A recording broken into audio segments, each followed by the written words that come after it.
My dad, when I was a kid, he saw that I loved Dilbert, and he, for Christmas one year, was like, "Oh, Scott Adams, he puts out all these like Dilbert anthologies. I'll buy my son one of the Dilbert books." But he bought me a book that was just like Scott Adams decided to be like, no Dilbert this time. I'm just going to write a book about my politics, what I believe. I'm not going to mention Dilbert, Dogbert, nobody. There's going to be no illustrations, just my book. And I read it, and I was like, when the hell does Dilbert pop up in this thing? That's like being like, oh, man, my kid loves science fiction. Let me get him this book by L. Ron Hubbard. I think this is going to change his life for the better. There's this, I live near like a used bookstore, and they specialize in like sci-fi books and like fantasy books. And without fail, every time I go in there, all the fantasy and like sci-fi authors that you would want to see, like Philip K. Dick, like Ursula K. Le Guin, it's all like picked clean. Like someone that knew what they were looking for came through. But there's always such a full shelf of L. Ron Hubbard because absolutely nobody is looking for that. He was dog shit. He was so bad. Like when I was in college, I would read anything. Like it was just like I was compulsive. And I remember trying to read his science fiction as a bit.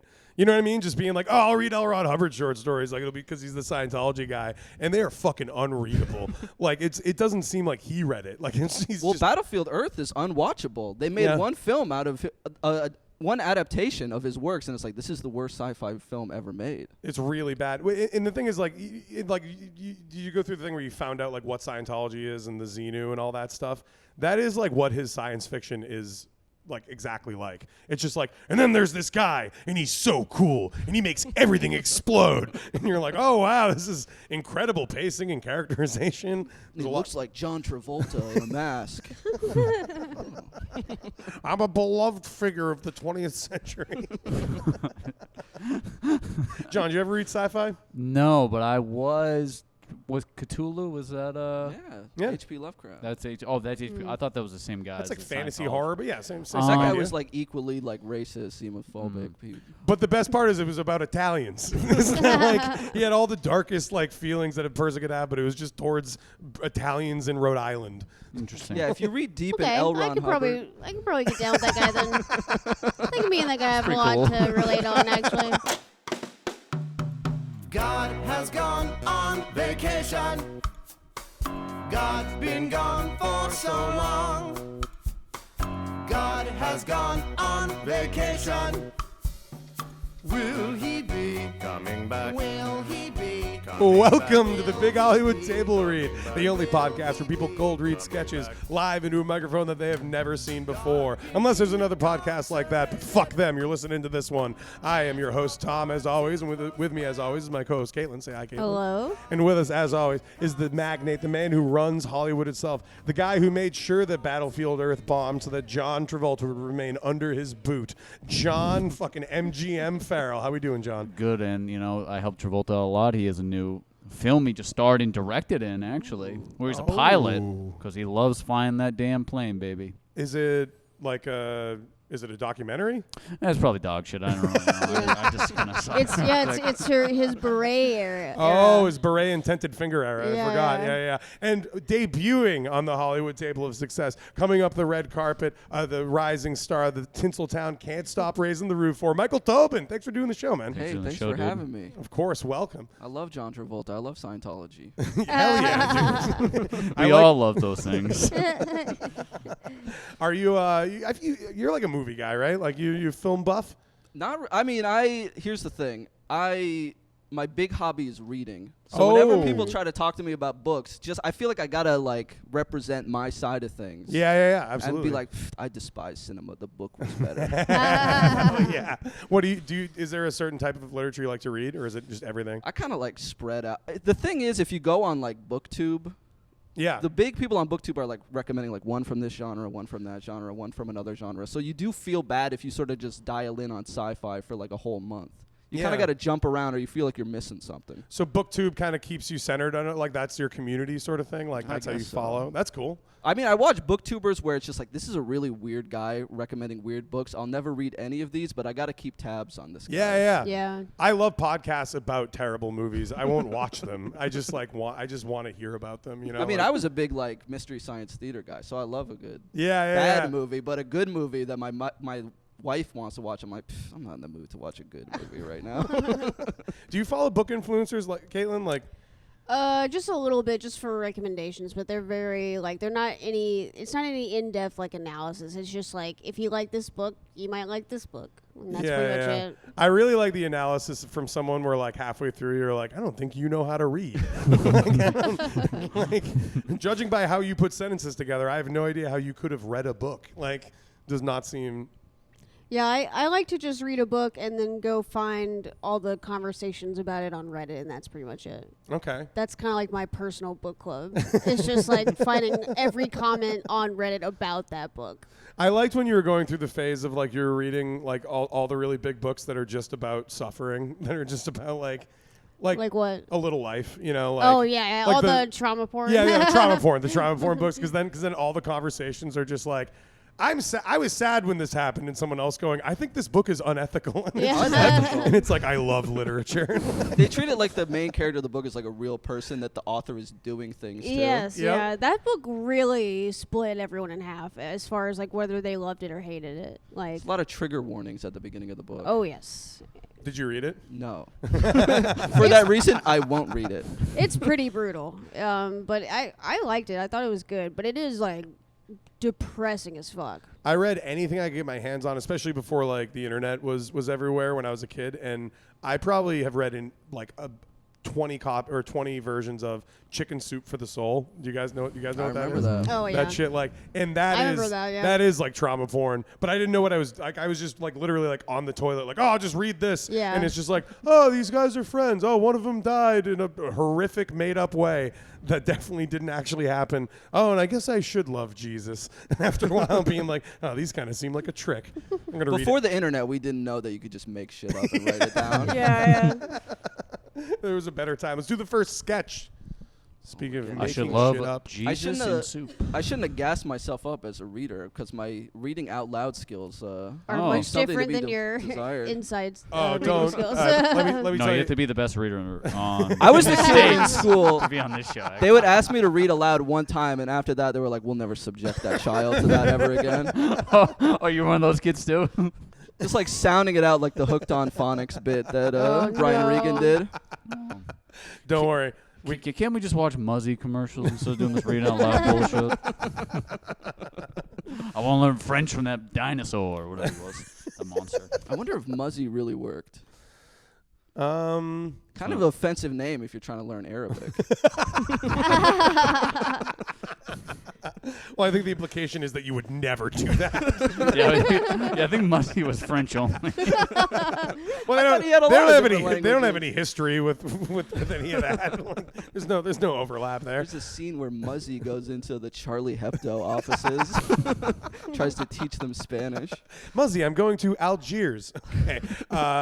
Okay, proposal. Caitlin, you're going to be Olivia. Mm-hmm. Michael, you're going to be Chuck. And John, you're going to be Grodin. Okay. Cohabitation takes work, and just like the rest of life, sometimes you got to use the bathroom. Boyfriend Chuck is in the living room watching split-screen sports on a vintage TV when he hears the freaking girlfriend Olivia scream from the bathroom. Chuck, get in here. I'm not going in the bathroom if you're in there. What? You can't just summon me to the bathroom. It's a weird place to talk. Boom, checkmate. This guy is nailing the art and sport of living with a romantic partner. Olivia storms in. Okay, fine. I saw something in my stool, and I'm freaked out. Well, what is it? It looks like a piece of metal. It looks bad. Relax. It's fine. Are you in pain? Are you hurt? It hurt for a second, but I feel fine. Then don't worry about it. That was the engagement ring I put in your orange shirt yesterday. Chuck goes back to watching TV with his giant metal remote in hand, but the damn girlfriend isn't over it yet. So you were proposing to me? You want to get married? I was proposing to you, yes, but that's past tense because you failed the girlfriend test. What the hell is the girlfriend test? It's the test to see if you love orange sherbet more than diamonds. Why the fuck would that be the test? Chuck gets mad, but also doesn't break eye contact with the old wooden TV. Unnerving. Because if you love that stuff, specifically in that color, so if you found the diamond in the sherbet, then I'd be able to explain about how you noticed the diamond that is our love. Why wouldn't you tell me that I was eating a diamond ring? It seems like I could have died or something. I don't want to explain right now because I can't rewind the live broadcast. This kind of TV doesn't have that function. I told you not to get that stupid antique television. It's not antique. It's vintage. Well, turn it off.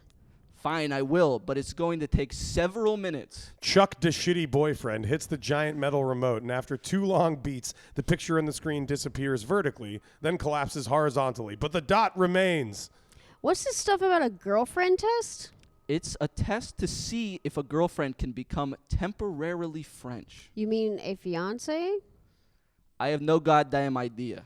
Every French word is the same as the other to me. So if I say bonjour, It doesn't matter. Once the once that continental garbage kicks in, it's like the adults in Charlie Brown. the French do love jazz. Gah. That means they're infecting me with their politics. Okay, whatever. Are you saying you don't want to get married? Hang on, I'm going to FaceTime the waiter. What are you talking about? Okay, he's FaceTiming a near stranger. This guy fucking rules. The vintage TV is still making that raining sand noise. Hang on, Grodin, you there? His name is Grodin. It's an alias. No, it's not. And who is on the FaceTime call but Grodin, the sweaty, stringy-haired hospitality worker who is very defensive and packing a lip. It's not a fake name. I am Grodin. Are you related to Charles Grodin? No, but if I was, I would extort him for money. This guy is my source. I served you apps and entrees. Technically, you took the order and other people served the food. Yeah, well, I was a conductor of the culinary symphony. Let's not litigate the role of fancy restaurant waiter yet again. We don't have time. Why are we on a front-facing video chat with this guy? Because I have the truth. Okay, fine. What is it? It all started when I was a baby. No, it didn't.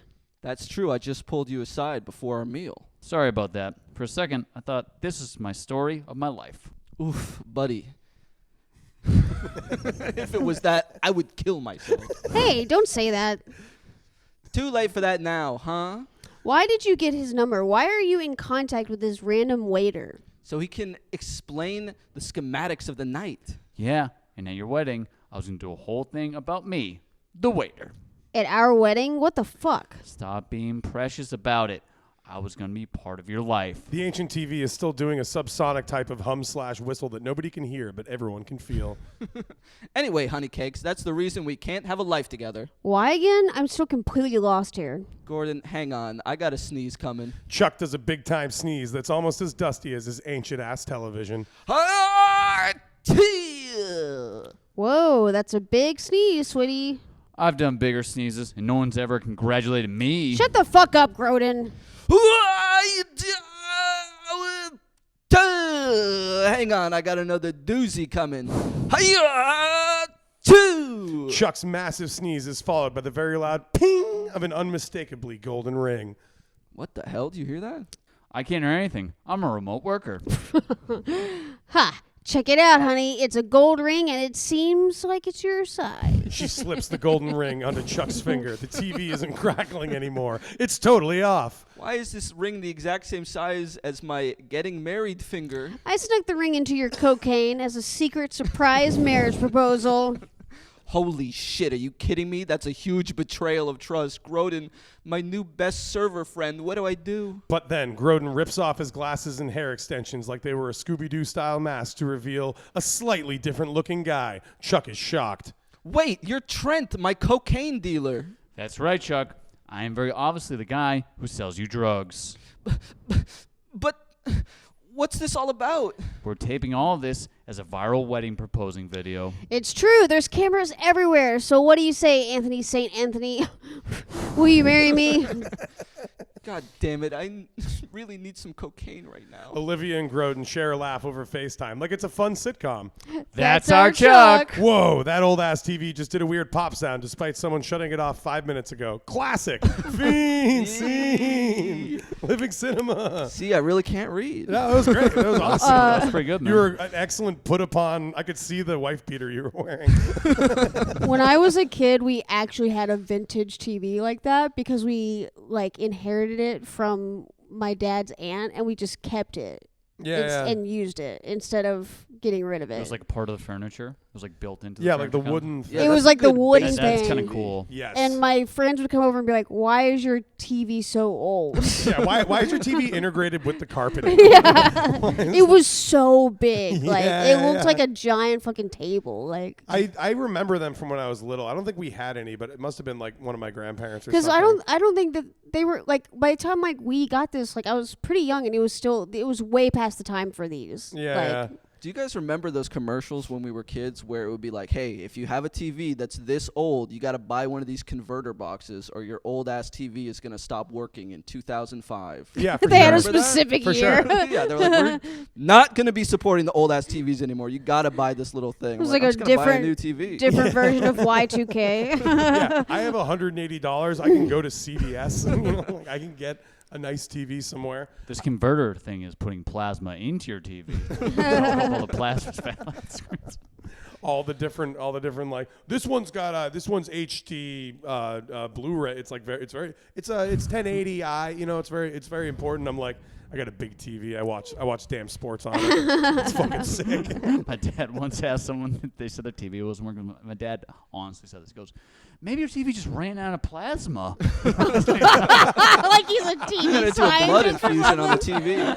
Oh my god. I feel like nobody knows less about technology than someone who has mastered like some kind of technology. Like my dad's a mechanic and he can fix pretty much any car engine. Like Yeah. he's a very talented mechanic. But when he like anything goes wrong with the computer, you just see him be like, the printer, it just doesn't talk to the thing, and I don't know why. And I'm like, yeah, it probably sucks to spend like 50 years of your life like watching pistons go up and down and going, yeah, I get it. Yeah. The gas ignites, like just understanding all of it, and then you just like can't get into your email. Yeah, oh my god. Totally. That shit must suck so bad.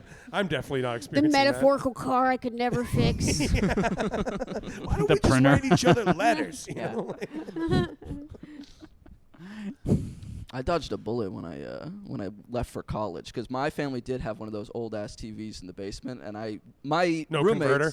Yeah, no converter. So you didn't need it after all. They were just lying to you. No, but here's what happened. Me and my roommates were like messaging each other to be like, I'm going to bring the microwave. I'm going to bring the TV. I'm going to bring this to our new dorm room when we're all going to meet for the first time. And I was like, I've got an extra TV. And then another one of my roommates was like, no, I got the TV covered. Don't worry about it. And we showed up the first day, and he had like a brand new like plasma screen Nice. TV. Every other person in the dorm had the same exact plasma screen TV. So if I had rolled up with like a big Your like, giant- box set yeah. and like tried to prop that up on top of like a dorm desk, they'd have been like, why did we let this guy bring the TV? That's hilarious. You'd have to be like, no, it's a bit. I'm just like a wacky guy who's totally just kidding about. I'll bring the cool posters. I have the Pink Floyd ladies where all the albums are on their butts and they're sitting by the pool. I got that. You've killed John. Oh, that poster's so funny. Every time I saw one of those posters, I was like, I do not trust you at I bet all. they're still moving units on that poster. Oh, I yeah, think for they sure. probably are, yeah. Newbury Comics I have today. 7 of them, yeah, in every room in my house. Well, it's like Gen Z. Like the Nirvana T-shirt, I think is more popular than Nirvana at this Yes, point. it has Absolutely. come back. And yeah. Nirvana's like still very huge, but it's like they And- love that shirt. And who knows, like, who's actually making the money on those? Like, they're selling them at Urban Outfitters and, like... Well, the only reason why I think that those are properly licensed is that I Yeah. think Courtney Love would come to your house and kill you. Totally. Like just if anyone would have that shit locked down, I feel like it would be I her. don't know. It's so easy to make illegal merch, too. True. Like, you can just get on Etsy and buy illegal merch so easily. It's also like very fashionable now to have this like aftermarket like homemade. Yeah, it's like, it's totally cool. Like, Yeah. it's totally fine. Like, it's like... And yeah. it's like these like because like where we live in Rosendale, we take the orange line and I just see like it's good because I get to see what black teenagers are doing, and I'm just like, oh wow, they're all wearing like homemade Simpsons like spray. Yeah, the Bart art. Simpson Yeah. T-shirt is It's more popular fucking- than the Bart Simpson It's T-shirt. crazy. I Yeah, was yeah. thinking the other What? day about, like, when I was younger and, like, into, like, hardcore and punk, it was, like, everyone was so intense about, like, you can only have a band shirt if you bought it directly from the band after you saw them, like, live. And if you had a band shirt that you hadn't seen yet, then you were the biggest loser on the planet. That's Yeah. ableist, actually. My ears hurt when I go to concerts. I want to support the band without having to go. Say that to the Red Hot Chili Peppers mural I drew onto my shoes. that's the thing that I want to happen, because like teenagers keep reviving like the most unexpected. They're getting into like new metal and stuff. I want the Chili Peps to get a ton of love from like Oh Gen my God. Alpha. I want them to discover like blood sugar sex magic. My wife was real into Red Hot Chili Peppers as a teenager. Yeah. And I remember when we first got together, she was like, no, he doesn't write lyrics. He writes poetry. And then they set the music to it. I'm like, isn't that just writing lyrics? Suck my kiss. How's that different from anyone else that's writing lyrics? Well, it's kind of more poetry if you aren't really singing, I guess. So like, He's more scatting. yeah, he's kind of, he's under the bridge. He's figuring it out. Let's do the next sketch. What we got? Hell yeah, we have our Sean Sullivan special. Oh, Thank you. Sean Sullivan special. Yeah, there we I like go. that. See, that's why they pay me no bucks. Yeah, Okay. I'm still not good. Yeah, no, I don't expect it, John. Please don't fire me from my unpaid position. I've been an intern for this guy for 15 years. Hell yeah. Okay, a dive into Sean Sullivan's mind. Thank you, Sean, staff writer, hero to all. Snaps all around. We'll see how this I don't know if that's goes. picking up on the microphone, but know that I'm snapping about 2 feet away. Okay. Michael, you're going to be Mom. Caitlin, you're going to be Bobby. Ooh, we're flipping the script. Oh yeah, and John, you're going to be Mr. Mumford. Okay. I gave Caitlin the Mr. Mumford. I gave Caitlin the speech impediment. Oh, great. Out Yeah. of- So out of- I won't have to act. Deference to our guest. Did you move my Pepsi over here? I didn't Yeah, even yeah. notice that. Yeah, I brought your Pepsi over. Oh, thanks, man. Great service here at this podcast. Yeah, next time bring a All my Coca-Cola needs have been product. anticipated. Bringing a Pepsi in a plastic bottle is a move. What do you Is it? mean? It just says a lot about who you are, you know. What does it That say? I'm What does it thirsty? say? What's it? I mean, people that like buying, like have, like bringing like a Full cow? Is that like part of it? bringing like a soda that's in a plastic bottle versus like the can. You know what I mean? I've Like- never thought about that ever. Like it's I just was such drinking a can in the car. Okay. And then got out and got That a makes plastic Caitlin think bottle. different. because the plastic bottle means you had to like stop at the gas station and get it. You know Oh, what the I can mean? means it came from home. Yeah. Oh, okay. So you're like a person that like goes into the gas station to get a plastic bottle of Pepsi. You know, I'm just I went in. fascinated by that Can person. I support my? Yeah, yeah, Can I that's defend okay. myself? I went Michael, into. respond. It wasn't a gas station. It was like a 7-Eleven across the Okay, street. We're well. not going to say where we are. And I Across was from looking John's for a mansion. Celsius in a can. Didn't like any of the flavors I saw there, so decided to take a Pepsi. Okay. Yeah. Okay. Not Coca-Cola. Also, Interesting. yeah. Also, Pepsi over Coke is another factor to this. Okay. I'm just So is like, that- is that- fascinated by this. So you're saying he's like an abnormal, sort of non-desirable. It's a surprising move. Okay. Yeah. In a good way, a bad way? Neutral. Okay, It's not value bad, neutral. Not good. I have another explanation for this. I went to the Coke fridge. There was Coke in there, and there was cherry Coke in there. Hey, come on! Don't stop the road you're on. So I thought to myself, listen, if I get a cherry soda, I got to get the wild cherry Pepsi. Because a wild cherry is better than a normal cherry, which is what the Totally, yeah, Coca-Cola yeah. brand offers. So I went over to the Pepsi fridge, no wild cherry, but I had already made my decision. I grabbed a regular Pepsi. Okay. Oh, that was enough to swing you to the Pepsi brand. I wasn't gonna. I had to like cross some like Yeah. workers that were like talking outside of the fridges. So I was like, I'm not gonna cross. Well, them once you again. leave a family of products, you want to like have a beat Yeah. before you go back to it. And Right? listen, I was looking at the Dr. Peppers too. Don't worry about dude, that. Listen, once we get into Oh, yeah. DDPs, I'm all about. We're a big DDP family. Love Dr. Pepper. I Well, love actually, the I don't spicy drink cola. soda, but we have a lot in the house. Heatwave. Bobby, Mom, Mr. Mumford. Summer, the seasonal motivator to forget the pathetic, miserable doldrums of your cold winter existence by taking your clothes off and slow roasting, half naked. Careful, though, the sun is not a joke. It will kill you, so try not to let it. In this scene, a mom yells at her son. Bobby, Bobby, Bobby. Bobby, who is a small 5-year-old boy, plays with a broken pine cone in a dirt patch next to a pile of cinder blocks. Please, I'm a federal agent, Bobby. Oh shit, he's doing weird 90s anti-terror games again. Wamsi Yusuf, the 1993 World Trade Center bomber, you are under arrest. It's me. The boy stands up and does a Mario ground pound onto the broken pine cone, and apparently was 1993 World Trade Center bomber Ramzi Yusuf. Bobby! Oh, snap. It's Mom. She's going to wake me over the coals. Bobby, what the fuck are you doing? I really fucked up this time. What have I told you about playing in the Cinderblock graveyard? I wasn't playing, I swear. Bobby, what did I say? You said I could only play in the Cinderblock graveyard if it was my birthday, and only after I had my birthday cake. And what else, Bobby? Be honest. And have committed to playing in the Cinderblock graveyard as my one and only birthday wish.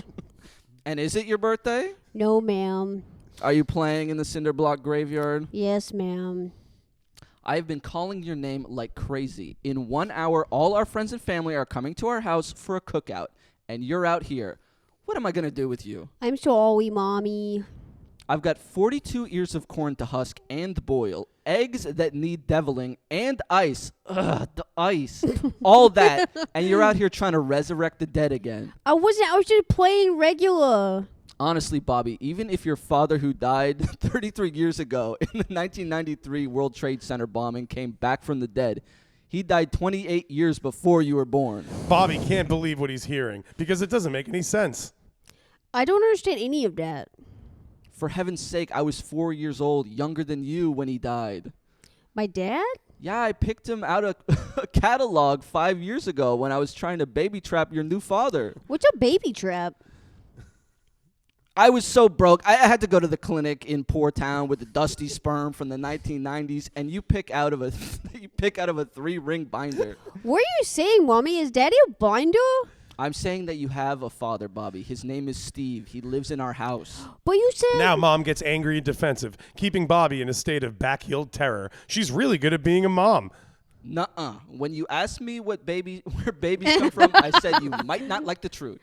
I know, but I just asked what a honey trap was. Mom is back on her misty-eyed memory hour bullshit. After I got pregnant with the best of the rest from the dirty sperm bank, I told Steve, the community college professor I was sleeping with at the time, that the baby was his and that he needed to marry me or it'd ruin him. Oh my God, that's so intense. Once he finally divorced his wife and remarried me to save his career, I told him the truth because honesty is the best policy. Oh, I thought Steve was going to eat me like a bear. What? Bears eat honey. No, sweetie. Steve's only a bear on vacation. I thought this sketch was about checking on your elderly neighbors during a heat wave. Maybe Mom wants to get into that part. Okay. Bobby, there's something important I need to tell you to do that I can't do. Okay, Mommy, this feels like a really weird subject. Change the subject. Do you know Mr. Mumford next door? He's very old and the sun is very hot. And the very hot sun sometimes likes to kill very old men like Mr. Mumford. Okay. Well, it's our job as good neighbors to check on very old neighbors to make sure the very hot sun hasn't killed them. That sounds scary. It is scary, but it's also very important because if the sun did kill him, we only have a limited time to move the fence over and steal a couple feet of his yard for ourselves. I thought stealing was wrong. I know you do, which is why you need to pray that he's alive, unlike your dad. Can you go instead of me? I'm really scared. I would, but if I go and he's dead, I won't be able to properly host this barbecue because I'll be crying. And people will think Steve is drinking again. I don't know what most of this means. But if you go, nobody expects you to be anything but a weird silent lurker. So it's no difference. What's a little more trauma? Okay, Mommy, if you say so. The kid walks over to his neighbor's front door. Just to recap so far in this sketch, a kid plays in the dirt and his mom asks him a favor. That's it. That's all that has happened. Knock, knock. Hello, mister? The kid walks around the dark house until he gets to the kitchen where he finds poor Mr. Mumford's dead corpse lying with his face in a wet bowl of cereal that helps old people shit better. Bobby doesn't know what to do. Oh, no, poor Mr. Mumford. I'm 5 years old. Bobby walks over to confirm the man face down in a bowl of cereal is really dead because Bobby is a product of the Timu sperm bank. But Mr. Mumford gasps back to life, screaming. Oh my God. No. Oh, no. Now they both scream together. Ah! They stop screaming and look at each other. Sorry to startle you, Mr. Mumford, but it looked like you died. Wait, Bobby. Is that really you? Oh, yes, Mr. Mumford. It's really Bobby St. Bobby from another... I'm going through something. It's really Bobby St. Bobby from next door. No, you're Bobby, my son. I'm not Mr. Mumford. It's me, your father, who donates sperm at the dirty sperm bank right before dying the 1993 World Trade Center bombing. Wow, that's crazy, but you look like Mr. Mumford. No, oh, sorry. No, Bobby, don't you see? Somehow you brought me back from the spirit realm. But how are you able to do this magic? Bobby pulls the broken pine cone pieces he was playing with out of his butt and holds them aloft. Mr. Mumford is transfixed on the shitty pine cone like it's some sort of magical artifact that can bring back sperm-donating dead fathers. I was doing my Mario game swash evil incantation. Oh my! Could it be? Not since I was a boy. The sacred pine cone of the Holy Order of... He takes a step toward Bobby, but his body has been dead for 3 days. So he takes one step on the atrophied leg of old Mr. Mumford and goes down hard, cracking his skull in the corner of the table. Bobby looks on in sadness. His dream of his mom getting to fuck his old neighbor is now gone with the wind, which is where that phrase comes from. Fiend scene! Living Cinema, thank you, Shot Sullivan. No questions. So there was a bombing at the World Trade Center as well? Yeah, that's real. I had no clue. Yeah, there's a bombing. Why? What's with this building that everyone hated? That they were It's the capital. It's the hate trade. It's the unofficial capital of American finance, like international. Oh, so And they hated our freedom. So Yeah, the freedom. It was mostly the freedom. Yeah. Sorry. In the trading of baseball cards. Oh man, we have a whole car ride home now where I'm going to talk about. Man, this is what happens. Is like now you're going to get to hear all about. If my building that I worked at had already been bombed once, They gave it like 8 years. Yeah. That's like come back I'm 8 not- years. gambler's fallacy. Like you're due to not be bombed. You know. Yeah. Okay, all right. Plus, they didn't hit that many people with the first bombing. Yeah, Definitely yeah. the planes hitting it. Yeah, A lot more not to damage, compare. It's a real suffering. Terminator 2 type situation where it was like a much bigger sequel than the original for sure. Mm-hmm. Wait, Okay. so are you still cool about the trip we're taking to the USS Cole? What? All right, we have so much to talk about tonight. This is gonna be great. Oh God, I don't have my brain's too cooked. My brain is too cooked for that tonight. Do you like to explain things to your wife? Does she like does she treat you to you explaining things? Or I don't think so. Caitlin does it with me in the most obvious way, Yeah. and I don't even care. It's like just completely appeasing me. Like we watch the NBA finals, and like I just know about the NBA and she doesn't, and I just can see Caitlin like this morning just being like, so how many other teams have won multiple championships? and it's just like the SpongeBob like 2 hours later. yeah. Then there were the Lakers. My wife gets annoyed if it's a topic I know anything about. She's like, "Can we watch something that you don't know anything about?" Keep interrupting. That's a smart lady. Like if we're watching like a film and I'm like, "I read the book." She's like, "I don't want to watch the film anymore." I don't need to hear about all the ways it was different. Just sitting there reading the Pelican Brief, being like, "I'm gonna ruin this date." Are there any? So, as like the book was better guy, like that's foundational to your personality. Do you have exceptions? Do you have the movie was better? I can't think of any that spring to mind immediately. Interesting. There are a lot of like adaptations where I'll read the book and then like years later I'll be like, oh, they made that into a movie, and people are like, that's one of the most popular movies of all time. Like I read No Country for Old Men, and then later people were like, I love that movie. I was like, they made that a movie. That's hilarious. Oh, that's good. I should check that out. Yeah, he like specifically wrote that to be a movie as well. So like I saw the movie, and I like Cormac McCarthy anyway. So I saw the movie and then got the book, and it was one of those like it's kind of a waste of money. It was like pretty note for note. kind of all the same shit happens. Like, not that different. I had to go to all the trouble of imagining it in my I could have just mind. seen Josh Brolin do it live. Yeah, dude.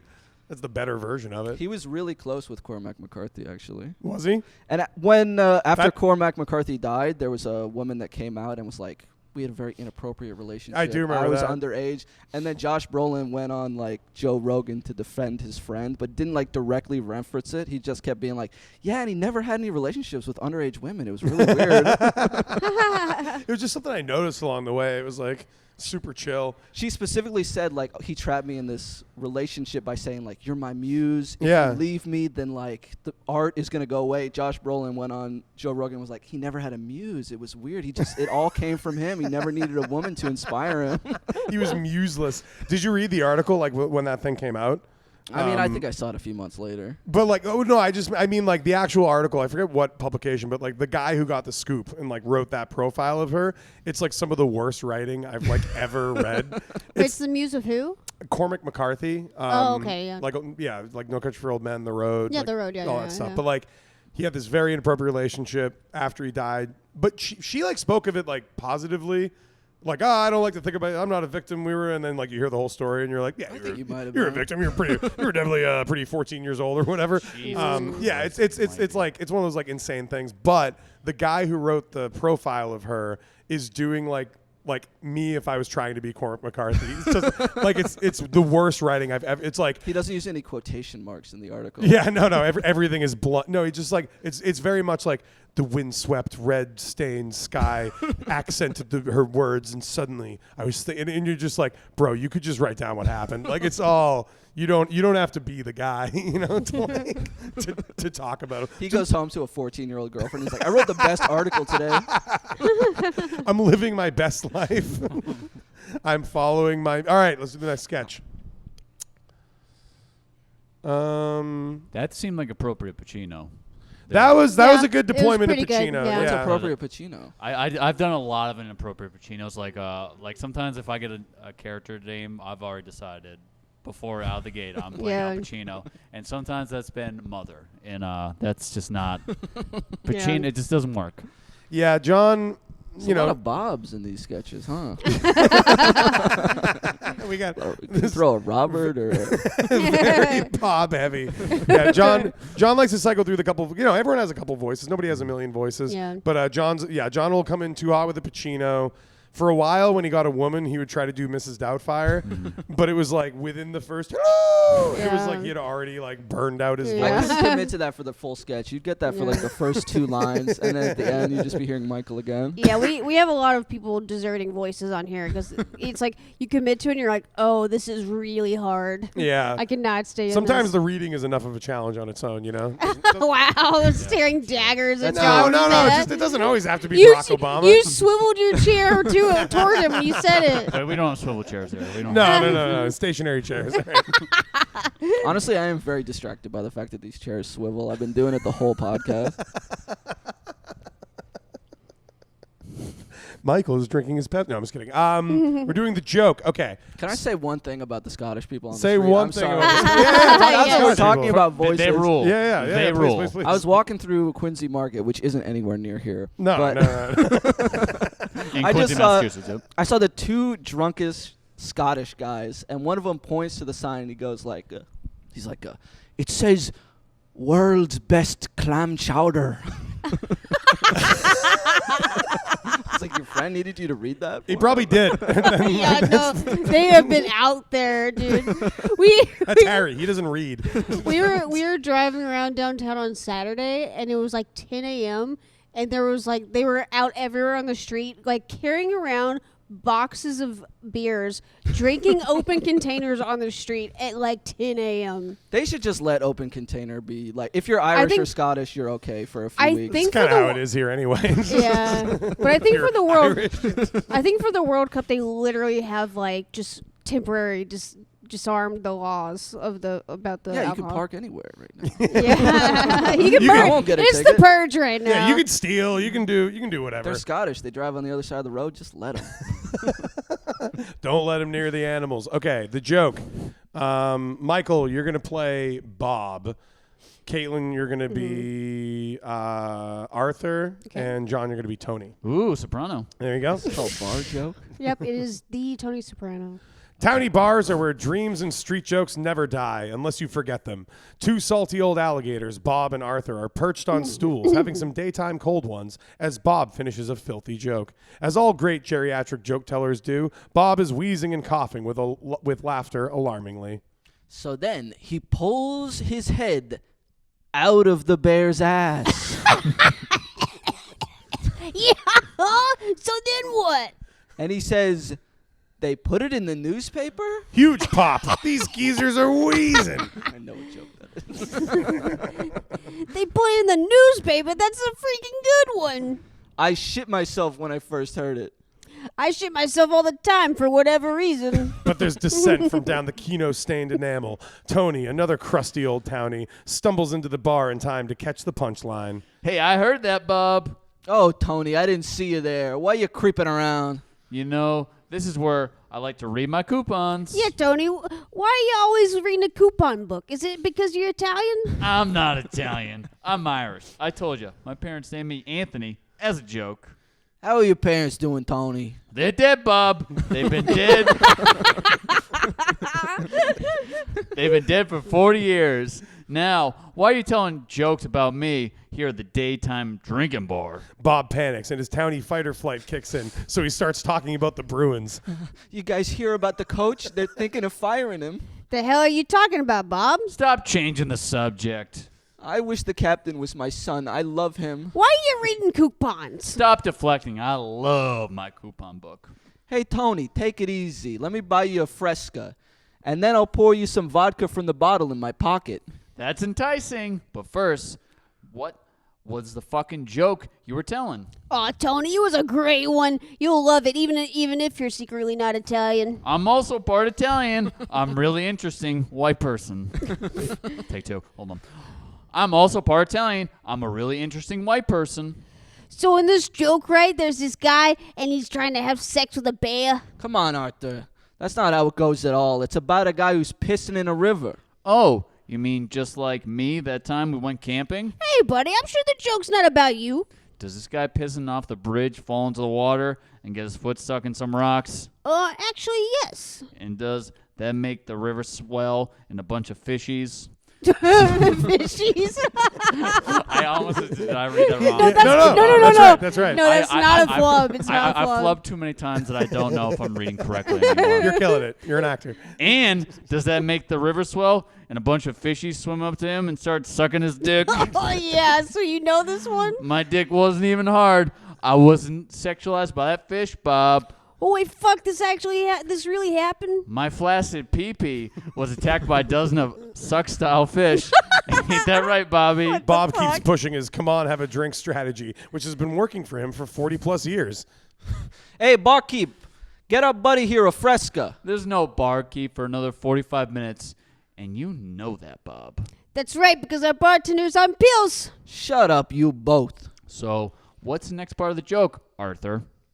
Okay, so the next part is the guy fights off the duck. There we go. Now I'm plumbing. Okay, so the next. Okay, so the next part is the guy fights off the dick-sucking fish and gets back to camp. But there's a bear. Holy shit, that sounds exactly like the trip we took. Huh, Bob? Oh, your coupons, Tony. I know you like to read the book without really using any of them.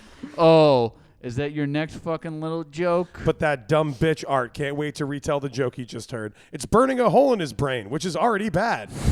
So the bear's reading the newspaper, trying to be cool, Yogi Bear style. This happened to us. I wrote a really long Facebook post about it. Hey, buddy, it's all in how you tell it. Ain't that right, Bobby? Barkeep, please wake up. Hey, so your buddy Bob told a funny story about you. What's the harm? This bitch owes me joke royalties. What the fuck is he talking about? It's true. Joke royalties are a huge part of our local economy. Yeah, it's part of our code.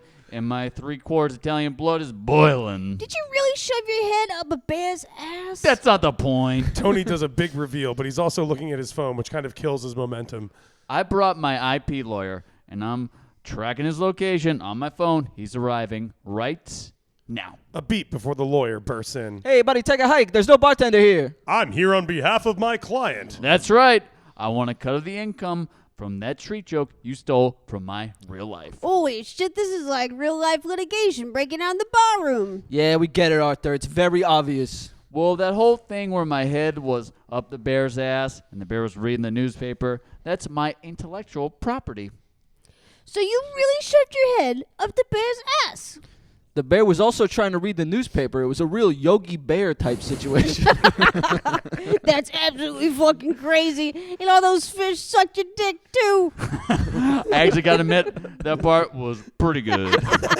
I fucking knew it. You played the victim, but I was jealous of you and all your suckfish. Well, you've been dining out Oh, take two. Well, you've been dining out on my whole predicament like it was a joke you heard, and that's against the law. Is it though? Yeah, that does actually seem highly unlikely. Hey, this litigator had an ad in my coupon book, and I called him on my iPad, and he said that I could sue. Where's the bartender? I'm also an alcoholic. Whoa, this is inspiring yet another joke I can tell at the Rotary Club. Stop making a mockery of my life. Damn, this guy really is Sicilian by nature. And that's how they eventually started serving themselves because the barkeep forgot she was at work and went to the movies. The pills work in a bad way. Fiend scene. Yeah. That was wild. Oh my god. I'm so sexist. I was picturing a male barkeep that whole time. No, it was probably like a woman in her like 70s that hates everyone there. Yeah. The woman, I feel like it's a woman who works behind that bar. If it's a guy, he's incredibly old and he never gets up. He's just sitting on a stool and he can reach everything from where he is. There a was this there was this like super towny bar that used to be in Rosendale when I first moved there. And we went there one time, and the woman that was working there, she was really old, and she looked so pissed that we were there to spend our money. And I was like, can I get a tequila tonic? And she was like, no tonic. And I was like, can I get a tequila soda? She said, no soda. And I said, can I get tequila? She said, I don't have any tequila. And I said, We have zero But anyways, ingredients I said, available. I was like, We got glass. oh, sorry. I said, sorry. Glass. I said, can I get a tequila with a lime? And she said, no fresh fruit. And I said, with a rotten line. I said, fresh and I had fruit. to say, what do you have? She goes, beer, liquor, and Keno.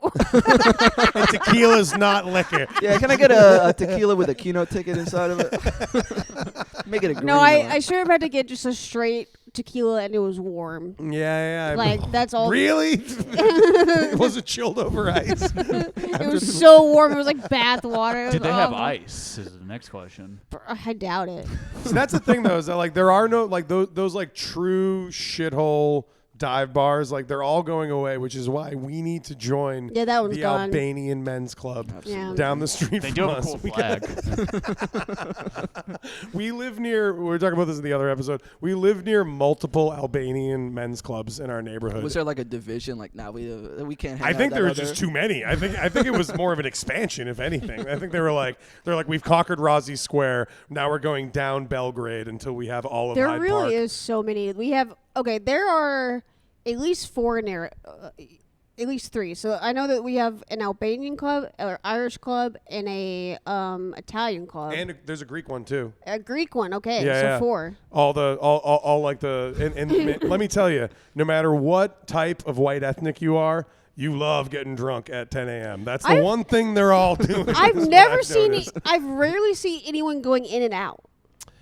They come out for cigarettes. Yeah. And and it's always this like disorienting, like you're out in the daytime grocery shopping at 11 a.m. Yeah. And then the door swings open and it's like the darkness almost pours out of it because it's But so you never, dark in there. but you never really see that there's like a function happening. Like No. it's just, like, people are, No, there's no function. There's just Yeah. a like it's Like, they literally just go in there it's to- literally Tony Soprano in the back of the so it's- Citrellis or whatever. It's like an old man WeWork. yeah. That is exactly it.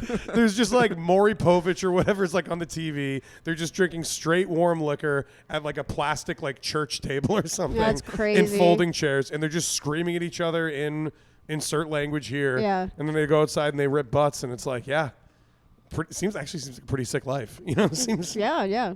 Do these other clubs know about each other? Like, does the Greek club know about the Irish club and the Italian club? They have to. Do you guys have Right? like West Side Story battles? Yeah, it's just the constantly? hairiest guys you ever seen in your life snapping at each other.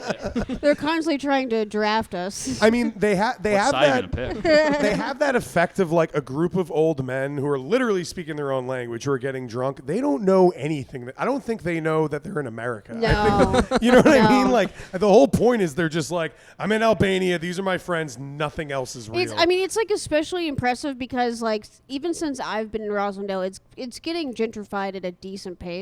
So all these like cute little places are popping up, and these men's clubs refuse to leave. And I don't think they even know what's going on around them Nope. because they don't seem to be bothered by it. It doesn't seem to affect them. They still have their places, and that's it. Like Have you It's guys a stopped by? daycare for adults. Yeah. Have you guys swung in there yet? Yeah, what ethnicity are you? Where are Well, you I allowed? have because I'm like a big fat white guy with a beard. I do walk by, and everyone has to do a double check of like, oh, is this Christos? And they're like, oh no, like I might be their fucking guy. They don't know. Christos. So you're going Greek, I see. Yeah. I'm all about the Greeks. Let's do the last sketch. Shit. You don't like the Greeks, and you know it. No, my thing. The reason. That's why you don't want Theo on the show. You're Yeah, always, no, Theo Oh, you're Constantino always is- complaining about the Doppelganger. Greeks. That's your Theo Constantino is your doppelganger. I'm always like shitting on Greek people, but I think it's because I grew up in a classic like Massachusetts town where everybody was Irish Catholic, but there were like 5 Greek kids, and I was best friends with all of them. I have no idea why, but I'm like, that gives me a pass. I can shit on Greek people the rest of my life. Absolutely. I was friends with Pete. I was friends with Christos, George. So I'm They also The have rest of them. they have a church they have a church across from our house, and when there is a funeral there, Greek people, not like my friends. like when there's a funeral there, it is terrible. Like they just park their car in the street and do not give a shit. And everyone's fixing their cars in the street. Damn Greek people. They And they then, just, if, they'll and then the just thing is, stand in if the you street go to the and- funeral and you ask them to move their cars, they get mad. I'm just kidding. I've never done that. When you try to make Just them in the pay middle for of the parking. service being like, can you guys? they'll just be walking across the street, not caring that there's a car coming, that there's no crosswalk. They're just like, but we're here for the funeral. Yeah, so Yaya died. We all have Yeah. to do. I a mean, that's big- probably how it was back in Greece. Probably, yeah. When yeah went, yeah. It's a tough day. Just tough go. Okay, Doppelganger. Last sketch. Michael, you're going to be roommate. Caitlin, you're going to be guy. Oh, John, you're going to be DOP. What does DOP stand for? something tells me we'll find out. They say meeting your doppelganger is more terrifying than meeting the devil's cousin, but it's actually just a huge pain in the ass. A guy is getting chewed out by his roommate. You know, I'm your roommate, not your mom. Relax, I'll take care of it. Relax, I'll take care of it. You always say that. If this was a sitcom, that would be your catchphrase. Quit talking about catchphrases. You're acting like my ma. This is what I'm talking about. Roommate is pissed. They walk over to the window to deliver the award-winning "You're a bad roommate" speech. When you moved in, you operated like the operator of a very good and very bad wrecking ball. It's hard to tell which. Take that back. No, we had to retire the coffee table, and most of the furniture was wounded.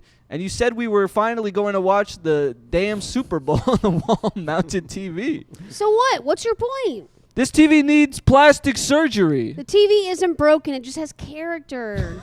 Fine, it has character. But you've been late on rent every month, and you've only lived here 6 months. One of those months was August. I was on French holiday. Well, today is December 31st, and let me guess, you don't have the rent. Yeah, I'm unfortunately going to need a Christmas extension. A Christmas extension, huh? Yeah, everyone gets one. It's Judeo-Christian law.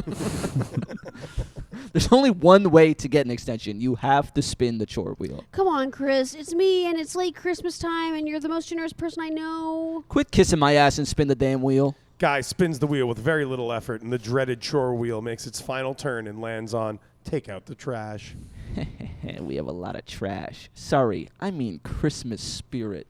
Ho, ho, ho. Very funny. Guy slings the trash over his shoulder. Tonight was supposed to be about looking at posters, but now Guy is traveling to the damn dumpster. This sucks. I don't get it. Everyone is always mad at me. My mom, my roommate Chris, my credit card company, all those teams I gamble on, and the bookies who love them. He tosses the bag into the dumpster. Swoosh! If only I could make money doing that, perfectly releasing trash into the dumpster. Guy is tackled to the ground by the DOP. Lying on his back, he blinks out the hit to see his assailant, but it seems to be another guy who looks exactly like him.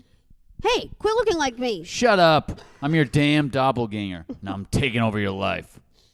Since when? Do you have a resume or something? Of course I do. I got all the paperwork, baby. It's true, this lone tackler has one of those Swiss filing cabinet backpacks. It costs a lot and weighs even more. Guy throws on his cheaters and starts reading. Yeah, this is a nice resume, but I'm not hiring. But I need a gig. I graduated from online doppelganger college. Don't care. I gotta go back to my life's work, writing my own tombstone. Shut up. That's my damn tombstone. And it's going to mention all the HBO shows I watched. Oh, yeah? Well, I'm not going to tell you which ones I've already watched. The doppelganger and Guy are interrupted by roommate, a pissed off Pat Sajak type, and he's got that damn chore wheel of fortune. Why are you two yelling? We're not yelling. Fine, but you can't have a guest overnight. Why not? Yeah, it's a holiday season, and we're not even going to do Christmas sex. Shut up about the holiday season. You're a bad roommate and even worse guest. Now spin the damn wheel. DOP steps up to the chore wheel. They give it a big spin, which lands on vacuum the whole house. Oh, what are you guys, twins or something? Shut up. Don't forget the vacuum. It's a lightweight name brand. Whoa, an industrial Dyson. They reconvene at Guy's room. It has some really cool posters. Guy starts packing posters and clothes in a bindle. DOP starts unwinding the vacuum cord. What are you doing? I'm hitting the open road. Make my tombstone say whatever you want. That's bullshit. I was hoping you were going to do the vacuuming part. No way. I have a second chance at life. I'm not wasting it being your dust butler. Why not? I hate this fucking vacuum. DOP slams the vacuum cord like it's Shaquille O'Neal doing a slam dunk. Hey, relax. I didn't go to butler school. I attended Not Paying Rent Academy. Actually, it was me who attended that institution. I'm going to be way better at not paying the rent than you. Then I'm going to become a TV installer. You're a pretty ambitious doppelganger, but you wouldn't know a TV from your ass. You're going to continue being a bad fake doctor. That feels like a lot of pressure. I'd rather be a TV installer. Shut up! There's no pressure at all. You're bad at the doctor stuff, but you're great at marketing. I don't want this version of my life. I want the life you've chosen. No way. It's going to be so cool. That's why I want it. Roommate kicks in the door. They've had enough of this shit.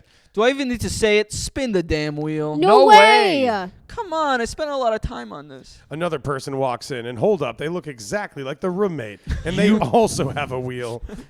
You have a doppelganger too? No, I'm an evil twin. Shut up. I don't care about any of this. Are you sure this guy isn't just an evil twin? No, if anything, he would be the annoying twin. Hey, fuck you. Damn, that's a good roast.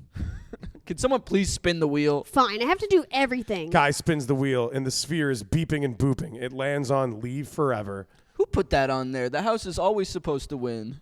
I don't know and I don't care. I'm never talking to you bums ever again, or my family. Damn, that rocks for you, ma'am. Guy finally got to live his dream. Roommate number 1 and number 2 were evicted from their apartment. They actually didn't give the landlord the rent money. DOP changed their future and got into TV/VCR repair from ITT Tech. It was great. Fiend scene! Yes. Voices, choices, and rooting living for 'em. cinema.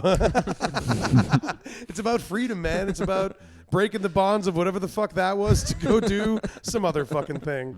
Hell yeah.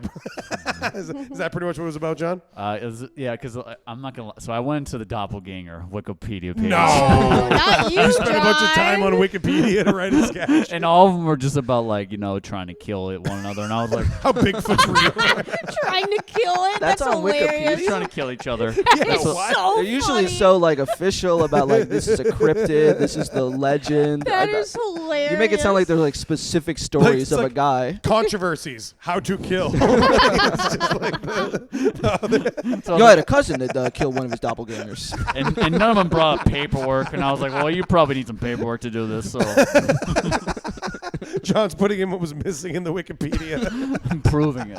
And that was the Big Hollywood Table Read. Oh my God, Yeah, steps all around. Big Hollywood. We lived cinema. We made voices. We did choices. It was incredible. Michael Tobin, thank you so much for Yeah, doing the thank show. you, Oh, man. thanks for having me. It was an absolute delight. We'll have to have you back soon. We'll link to all the amazing things that Michael's doing. Go to his shows. Follow him on Instagram. Go to Follow him in real shows. life in a cool Follow me way. to my house. Yeah, follow him to his house. Come Smell all the way to him. Worcester. He's very cool. Go to Worcester and patron.